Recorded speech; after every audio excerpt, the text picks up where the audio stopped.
وقفے کے بعد کیپٹل ٹاک میں دوبارہ خوش آمدید. بابر غوری صاحب، کچھ میں آپ کو ماضی کے جھروکوں میں جھانکنے کی دعوت دیتا ہوں. آپ کو یاد ہے کہ 93 میں آپ اور عبدالقادر پٹیل صاحب، آپ دونوں سندھ اسمبلی کے رکن تھے جی، اور اس وقت پھر آپ کولیشن میں بھی آئے. بعد میں اس وقت بھی اس طرح کے واقعات ہوئے اور پھر آپ کی آپس میں لڑائی ہوئی، پھر کولیشن ٹوٹ گئی، اس کے بعد حکومت ٹوٹ گئی.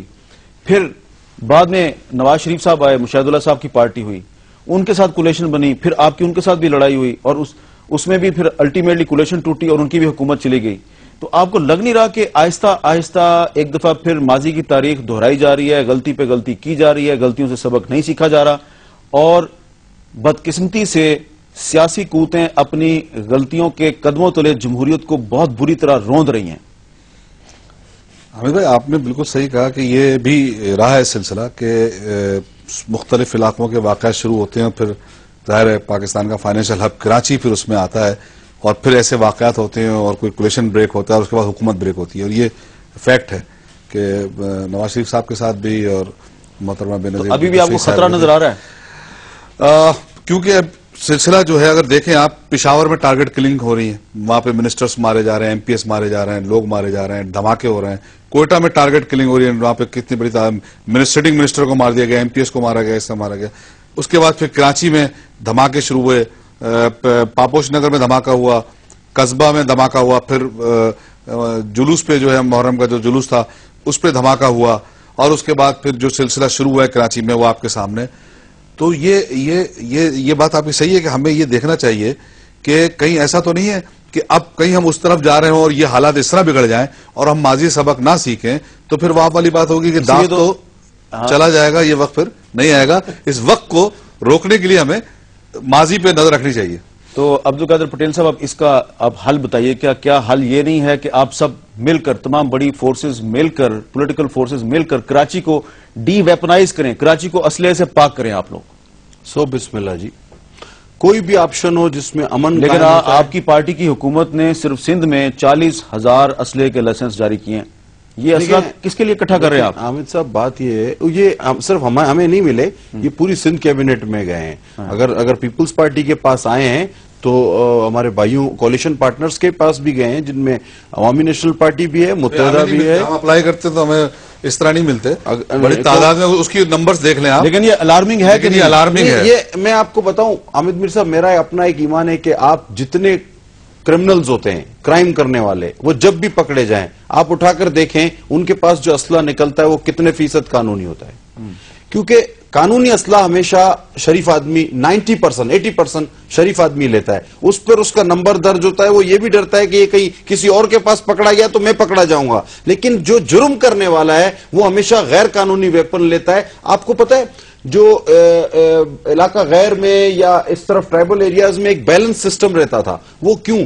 ہر آدمی کو پتا ہوتا تھا کہ یار اگر میں اس کی چھیڑخانی کروں گا تو اس کے پاس بھی اپنا دھڑا دھڑ اسلحے کے لائسنس جاری کرنے کی حمایت کر رہے ہیں. میں نہیں کہتا کہ حمایت کر رہا ہوں، لیکن یہ میری ایک آرگومنٹ ہے. ایک جو آپ نے کہا کہ جی 40,000 اتنی بڑی تعداد یقیناً نہیں ہونی چاہیے، لیکن یہ صرف ایک ہمارے پاس نہیں، نہ کوئی ہم اسلحہ جمع کر رہے ہیں جیسے کہ آپ کے پاس کتنے ویپن ہیں؟ آپ کے پاس کتنے ویپن ہیں؟ میرے پاس 3 سے 4 ویپن ہوں گے. کون کون سے ہیں؟ سر 1993 میں مجھے ایک محترمہ نے G3 گفٹ کی تھی. اچھا.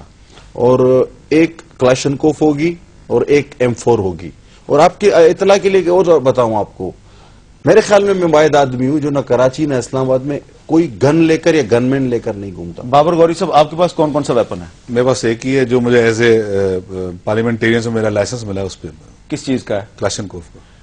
مشاہد اللہ صاحب، آپ کے پاس کون سا ویپن ہے؟ کوئی لائسنس نہیں. ساری زندگی نہ کبھی اسلحہ رہا ہے، نہ میرے کسی بھائی کے پاس، نہ بچوں کے پاس. آپ بتائیں کہ کراچی کو قانونی اور غیر قانونی دونوں قسم کے اسلحے سے پاک کرنا چاہیے یا دھڑا دھڑ لائسنس اسلحے کے دینے چاہیے؟ نہیں، دیکھیں یہ اسلحہ جو ہے نا، یہ ترغیب پیدا کرتا ہے استعمال کرنے کی. اسلحہ ایک ایسی چیز ہے جب آپ کے پاس ہوگا نا تو خود بخود ایک ترغیب پیدا ہوتی ہے کہ کوئی ایسا مسئلہ ہوا تو آدمی استعمال، اگر نہیں ہوگا نا تو اس کے بچنے کے امکانات ہوتے ہیں. تو میں ڈی ویپنائزیشن کے حق میں ہوں. اس میں جو مشاہد بھائی بات کر رہے ہیں، ہماری بھی شروع سے ڈیمانڈ رہی ہے کہ آپ ایک مخصوص شہر کو ٹارگٹ کرنے بجائے آپ جس طرح برطانیہ میں کہ کوئی بھی جو ہے اسلحہ لے کے نہیں چل سکتا، یہ کریں. کیونکہ اسلحے کی جو فیکٹریاں ہیں جہاں پہ ادھر تو ہم پابندی نہ لگائیں، جہاں پہ جو لائسنس لے کے یا کوئی آدمی اپنے سیلف ڈیفینس کے لیے رکھ رہا ہے اس کے اوپر ہم ٹارگیٹ کریں وہ غلط ہے. پورے ملک کو اسلحے سے پاک ہونا چاہیے. جی پورے ملک کو اسلحے سے پاک ہونا چاہیے. سر 100 بسم اللہ پکی بات اگر ہے. اس پر سارے جماعتیں متفق ہوتی ہیں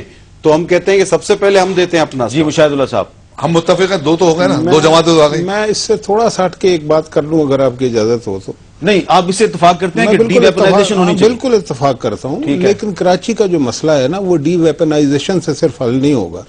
دیکھیں جب تک لوگوں کی نشاندہی نہیں ہوگی کہ وہ کون لوگ ہیں جو یہ کام آج کر رہے ہیں, ماضی میں کرتے رہے, 2-4 واقعات 5 واقعات, لیکن اگر ان سب سے اسلحہ لے لیا جائے تو کام نہیں ہوگا. اسلحہ بھی لے لیا جائے وہ خیر بڑا لمبا پروسیجر ہے, بڑا لمبا نہیں پتا چل جائے بندہ تو. لیکن میں آپ کو ایک بات بتاؤں, اس کی نشاندہی صرف سپریم کورٹ کا ایک جوڈیشل کمیشن جس کا مطالبہ MKM نے بھی کیا ہے, میں اس کی یعنی کہ تائید کرنا چاہتا ہوں اور یہ بھی کہنا چاہتا ہوں کہ اس میں 12 مئی 6 اپریل یہ کراچی عاشور کا واقعہ, اس کے 27 دسمبر یس پکا قلعہ علی گڑھ سارا سپر ہائی وے پہ سارے ڈال پتہ لگ جائے گا. یہ ایک دفعہ نشاندہی سارے واقعات جس میں 100 آدمی ہمارے درست ہے. لیکن ایک نقطے پر آپ تینوں متفق ہیں کہ کراچی اور پورے پاکستان کو قانونی اور غیر قانونی اسلحے سے پاک کیا جائے. D weaponisation of the whole country, یہ مسئلے کا حل ہے. بالکل چلیں شکر ہے اس پہ آپ سب لوگ اکٹھے ہو گئے ایک نقطے پر, اور دعا یہ ہے کہ آپ آگے بھی. میر صاحب آج کل آپ چوتھا ستون ہیں, آپ جس جگہ چاہیں ہمیں اکٹھا کر سکتے ہیں. چلیں آپ کی مہربانی, آپ تینوں کا بہت بہت شکریہ. یہ بہت ہی ایک نیک شگون ہے کہ متحدہ قومی موومنٹ, پاکستان پیپلز پارٹی اور پاکستان مسلم لیگ نون نے اس ایک نقطے پر اتفاق کیا ہے کہ نہ صرف کراچی بلکہ پورے پاکستان کو اسلحے سے پاک کیا جائے.